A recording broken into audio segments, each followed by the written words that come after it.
બાંબુનું ઓછામાં ઓછી 40 ઇન્ડસ્ટ્રીમાં રો મટીરિયલ તરીકે ચાલી શકે એવી આ વસ્તુ છે અને 1200 થી ઉપર પ્રોડક્ટ ઓલ ઓવર વર્લ્ડની અંદરમાં બની રહી છે. નવું આપણે કંઈ સંશોધન કરવા જવાનું છે એવું કંઈ નથી. જે દેશો પહેલેથી જ બાંબુમાં વિકસિત છે એ લોકો બાંબુ ઉપર જ કામ કરે છે. એ તો વર્ષોથી આપણા ઘરે ટેબલ ખુરશી અને ઘણી બધી વસ્તુ એની જ આવે છે. હવે પાર્ટિકલ બોર્ડની ઇન્ડસ્ટ્રી તો ગુજરાતની અંદરમાં સ્થાયી થઈ. આજથી 20 વર્ષ પહેલા અમે લોકો પોતે ટ્રેડિંગ કરતા હતા, એમાં વેનિટીની બધી આ પાર્ટિકલ બોર્ડની જ બનેલી લઈ આવતા હતા. પણ અમને ત્યારે ખ્યાલ નહોતો કે આ બાંબુમાંથી પાર્ટિકલ બોર્ડ બનાવે છે. ત્યારે આપણે કીધા ના પડતા કે આ ન કરાય, આપણી આ લાકડામાંથી જ બધી વસ્તુ બનાવે, લાંબા ગાળા સુધી ટકે. આજે ઊંધું થઈ ગયું છે, ફટકે આવી જવું જોઈએ. 5 વર્ષમાં તો જોઈ લઈશું જે કરવાનું થતું હોય. એટલે પાર્ટિકલ બોર્ડની ઇન્ડસ્ટ્રી વધી.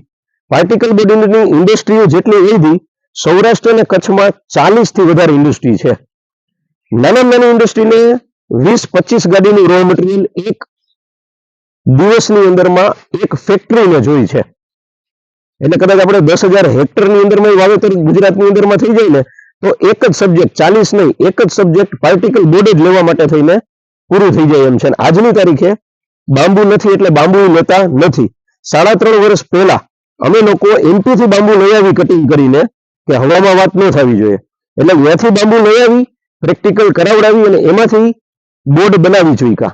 આજની તારીખે એ લોકો એમ કહે છે કે રોજની અમને 25-30 ગાડી આપો, અમને વાંધો નથી. સિંગલ એક જ ઇન્ડસ્ટ્રી. એ લોકો ઓપન એગ્રીમેન્ટ સાથે ફાર્મર સાથે કામ કરવા રેડી છે કે આ જ વાવેતર કરો, અમે બાંબુ લઈ લેશું. 4800 રૂપિયાનો આજનો ભાવ છે 2025 નો. 2029 માં જ્યારે તમારું કટિંગ આવશે ત્યારે જે ભાવ ચાલતો હશે એ ભાવે અમે લેશું. સપોઝ કરો કે ત્યારે 6500 રૂપિયાનો ભાવ ચાલે છે.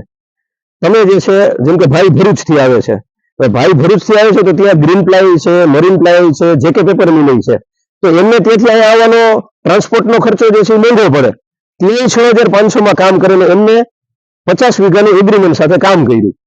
તો હવે ટ્રાન્સપોર્ટેશન કોસ્ટ વધારે છે તો એ બંધાયેલા નથી એગ્રીમેન્ટ કરવા છતાંય કે એમને અહીંયા જ આપવું. એમને જસ્ટ એક ફોન કરવાનો કે મારું આ નામ અને મેં આટલા વીઘાનું વાવેતર તમારી સાથે એગ્રીમેન્ટમાં કર્યું છે, પણ મારે અહીંયા 6500 માં કે 7000 માં વેચાણ થઈ જાય છે અને મને ટ્રાન્સપોર્ટ કોસ્ટ સસ્તું પડે છે. શું તમે મને વધારે પ્રાઇસ દઈ શકશો? બની શકે કે એક ફાર્મર માટે એને વાંધો ન આવતો હોય તો એગ્રીમેન્ટ ઠાલે નહીં. એ જે છે કારણ કે 40 વર્ષ સુધી ભાઈ દેવાના. બાંબુ છે, વચ્ચે ગેપ નથી પડવાનો 1 વર્ષનો. એટલે એ લેવા માટે થઈને કાં હા પાડે અને કંઈ કહી દે કાંઈ વાંધો નહીં, તમે ત્યાં વેચી નાખો, બીજો સોર્સ મારો લઈ લઈશ. એને ખબર પડી જાય. હવે બધાને ખબર પડે છે કે ફેક્ટરી કર્યા પછી મારે જરૂરિયાત છે ને એને જરૂરિયાત છે, તો સામે સામે બેયનું કામ થઈ શકે. ઓપન એગ્રીમેન્ટ છે, ફાર્મર બંધાયેલો નથી. કંઈક તકલીફ પડે છે તો એ લોકો તમારું મટીરિયલ લેવા બંધાયેલા છે. કારણ કે તમે ખાલી 5 લાખ નાખીને બાંબુ વાવ્યા અને 5 વર્ષ જીલા છે, એ 15 વર્ષથી ઇન્ડસ્ટ્રી લઈને બેઠા છે અને પોતે 50 કરોડ નાખ્યા છે. એટલે ઇન્ડસ્ટ્રીને બંધ કરી શકે નહીં કોઈ પણ કાળે.